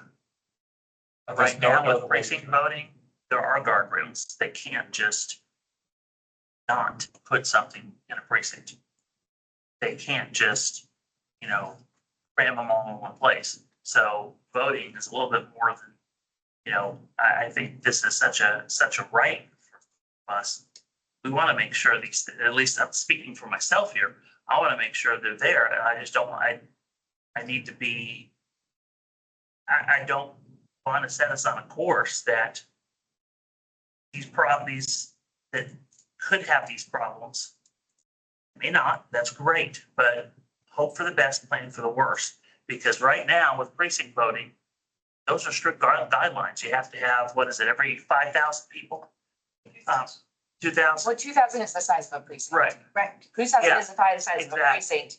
5,000 is the total amount of people that can vote on one side. right. So I mean, So like you could have 10 precincts together as long as there were less there are than 5,000. specific guidelines to prevent that they built into precinct voting. Then there's another way to solve it then. There's two points you have to include. One of them is there has to be at least one vote center per township. Okay. Yeah, which is some of the Right. language The that. we talked second, about. the second is that there cannot be more than X distance between vote centers. But what we're saying, if we put that in there, even if the election board agrees, doesn't have teeth. 10 years down the line, 12 years down the line, no, we don't want to do this. Is it something, I mean, Okay, look, here's the worst that could happen. 10 years down the line, somebody decides they want to upend all the work we did and 10 years worth of precedent under the new system. You know, like we had the same problem at city council with trying to legislate salaries for the council members for the following term. I was told by our attorney, we can only do it for next year. Okay, so we're inherently limited. Like, right, you know, I don't think it's a reason to not do it because we're afraid that 10 years from now, somebody will not follow our instruction. We're focusing on the next election, to be honest. You know, to be frank. well, what I'm saying is that the state law is not clear enough, so that's why I'm saying keep it precinct voting, because those guidelines are firm Not clear enough about what. to do what my concern is, to put them all in one place. The bad actors can't manipulate precinct voting the way it is in state code to put them all in one place and disenfranchise townships. I mean, at worst, we'll go back to the way things were. That's not by state code, no. Once you go to vote center, you're always by vote centers unless it's a unanimous vote. So the same people that are bad actors would have to say, no, let's roll back to precinct voting. It's not how it works. How would, I'm not understanding how the rollback would happen. We don't know. State code is silent on that. Right now, we have the super precincts. That requires a resolution at the beginning of every year that says we agree these precincts are at this location. And it requires unanimous consent. If there's not unanimous consent, and worked it out, it has to go to 83 different precincts. You have to have a precinct location in 83 different areas. We don't have that safeguard with vote centers. And yet 65 counties out of 92 are doing this. I'm not worried about, like you said, worried about next election. I'm not worried about other counties. All right, I'm just saying that there's a precedent. If they're worried about state law too, they're gonna have exactly the same. I don't think they are. I don't think we need to be then if they aren't. So what I mentioned, which is a different point, Completely, yeah. but a different point was that there could be an elimination of a campus vote center because of lack of safeguards that. So I think there's more to look into here. I did email Molly today, or we had a little bit of discussion about I emailed Brad Keith. Indiana Election Division. We have some next steps around that. Colleagues are doing legal analysis as well, so these are some. Right. So anyway, but like before we go any further, can we all just vote again? Because we wanted to vote when Steve got back, right? But are people okay? Is with anybody that? changing their vote? Is anyone It's not changing? that Steve's vote. Okay. Yeah. So, what was I mean, I didn't get to hear everybody else's vote. Oh, that's why I said we Yeah, could if just you'd go like around to, real I mean, we quick. can do Yeah. that. Yeah. Just start, yeah. For which option did you? I said one, with the assumption of safeguards as we're still looking. Okay. Yes, it do. Also said.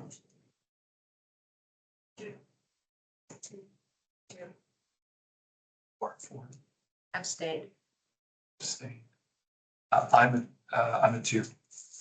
Are you voting? Okay. The caveat that I think that 3 is our floor. I would vote for 3 as the floor, like that's the minimum. If you want a guarantee that we can't enforce anything.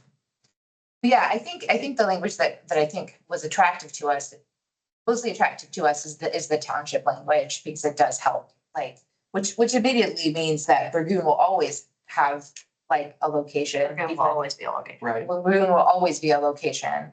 But then we can add, I mean, it would be nice to know which township each of these other ones is in. Thank you. Do we know which townships? It's just not on that sheet. We have one. Yeah, this is actually the list that we got earlier from Bob, about I the have a size list of of them. I those. ask because I think we can add a formula that says for each additional X population, there should be at least one more vote center. I think what we need to figure out first is if we can, And that we can township. tell that, if we can tell people anything.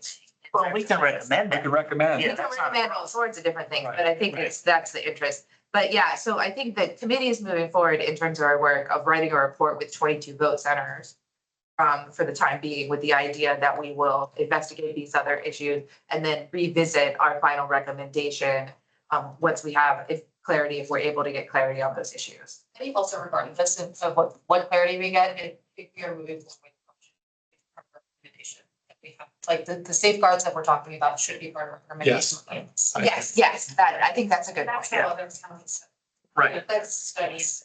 Yeah, as part of the study, I think safeguards of some, whether that's a ratio or some, or a thou shall always have one in every township or something like that, whatever we would prefer is kind of towards that. So, And with- which is, yeah, go ahead. With vote centers being so, I mean, still relatively new, 20 years in the cycle of laws is still fairly new.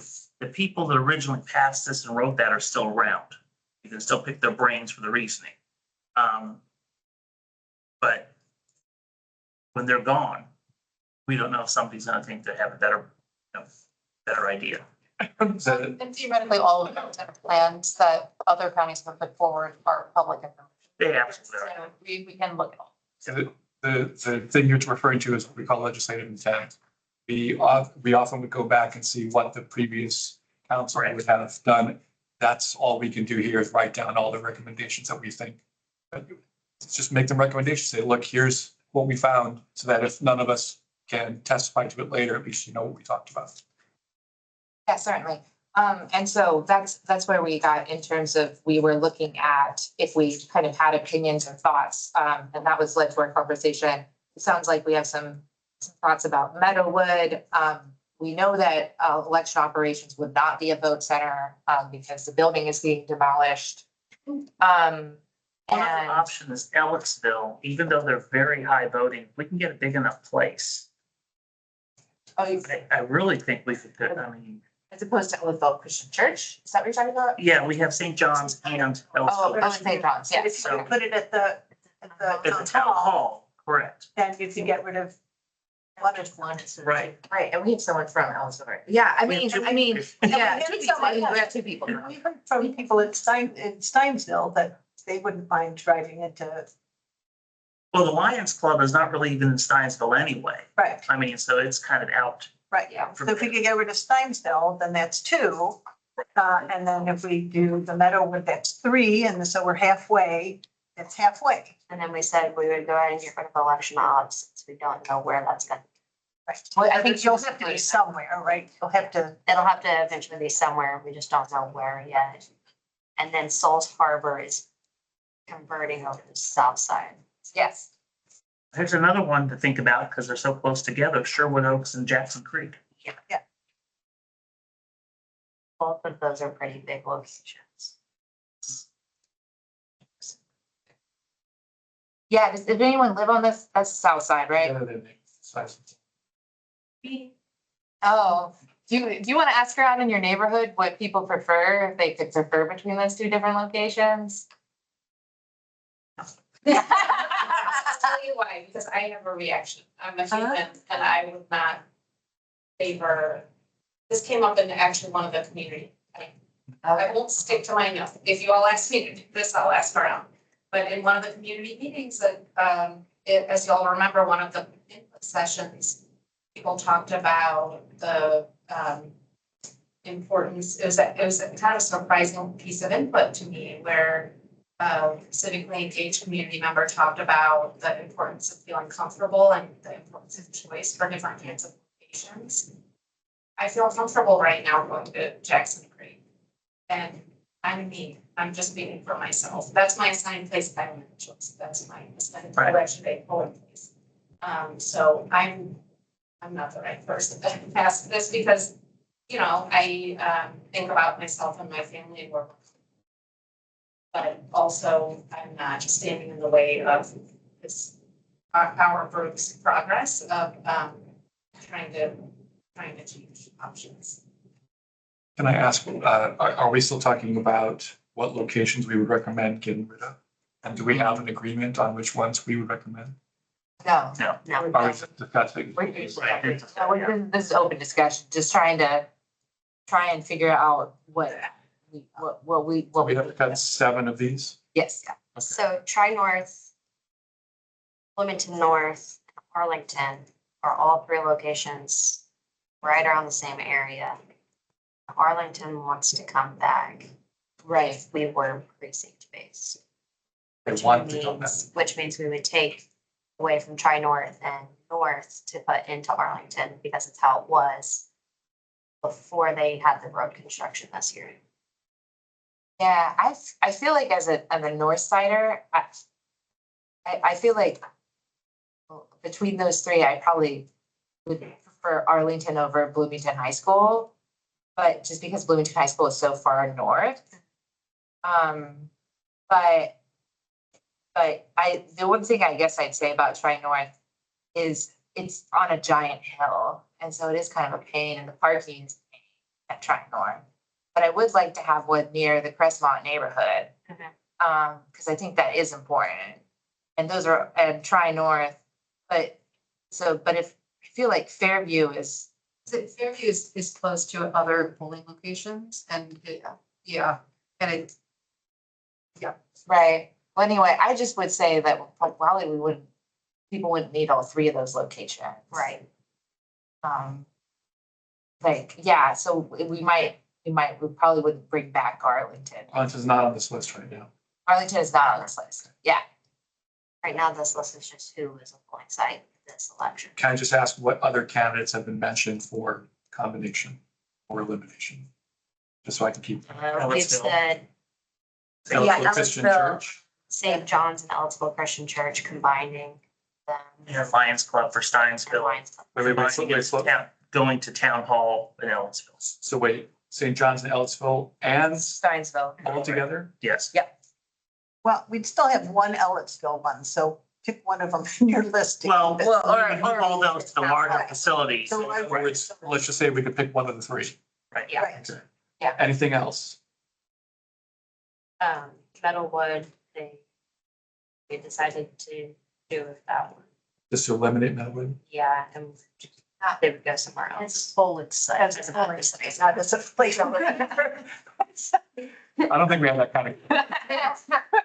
And then Souls Harbor Church would be going to Southside Christian Church, which is not on this list. They've always been a polling site, but we couldn't have it for this election because of remodeling. South side, Yeah, Southside Christian Church. so that's not really a net change. So, right, That's but what we we're would doing. get rid of Fairview Elementary.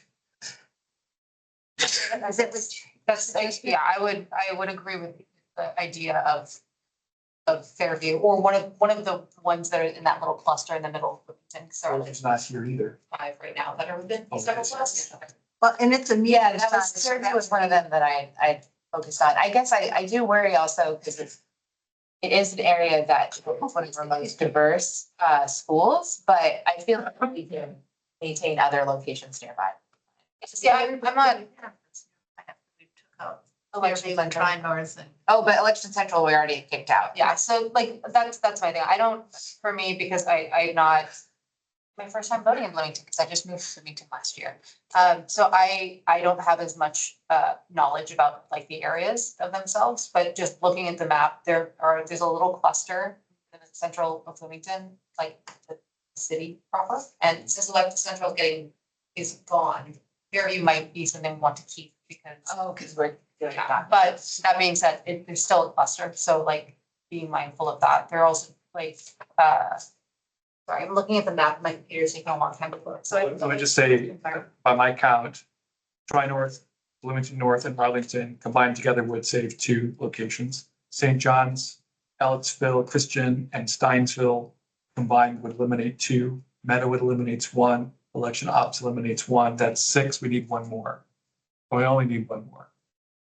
There are 2 that are right next to each other on this map, and I can't tell what they are because my computer is giving me a rainbow wheel of death. But Approximately where are they? they're over, just off of the 46. I think one of them is Christ Community Church and the other one is maybe Binford Elementary. Pretty southeast. I do not know. It's my rainbow wheel of death. We had talked at one time, it was a brainstorm, I don't think it was a final. We had talked about having a campus place. It's under the IMU. I don't know if there were any other additions too, right, that would require some. And any addition would simply require another cut, yeah. I would like to see a second campus location somewhere in the area of Eigenman. But Yeah, and we did talk about the fact that we could approach the dorms for the primary, which is our next election, because it would be during the school year, because of the way the spring 2026, yeah. spring 2026 would be. So I mean, that could be something that we suggest, is that they use a dorm location. Eigenman's a dorm, right? Eigenman is a dorm, Yeah. it's at 10th and Union. Yeah, so something like Eigenman. I mean, if wishes were fishes, that would be what we want. But yeah, we'd have to eliminate 2, so we'd have to Okay, revisit something. I'm pretty sure that May 5th, 2026 is finals week and not after graduation. But I'll check the calendar.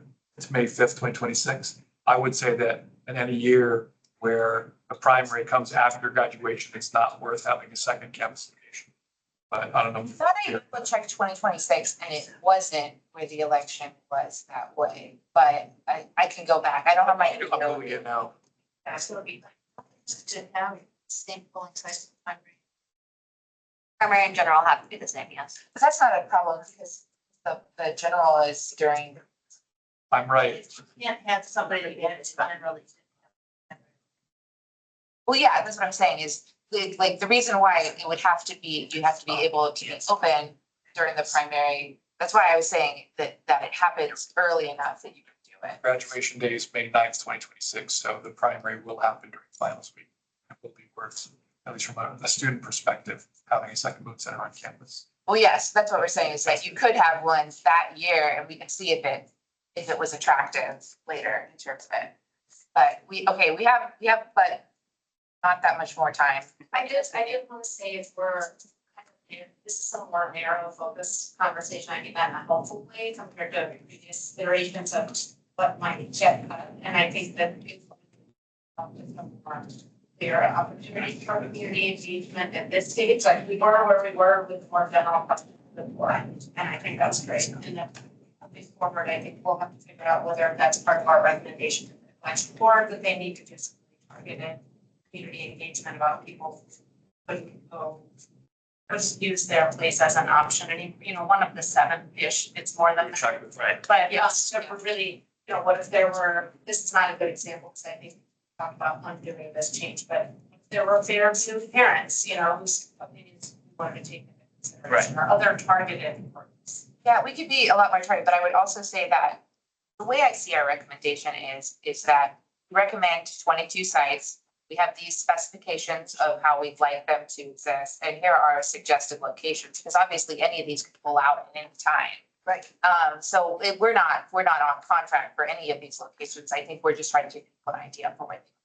Could I ask that for the packet for the next meeting, that there be a printed map so that we, President Daniel, the spinning wheel. Right. Yeah, I also have them by township. Yeah, no, I mean, with the map, we could tell, but either way, a list with also by township would be helpful. Right, so let's talk about next meeting. All right, so let's bring to the next meeting. So yeah, we'll try and generate us a map.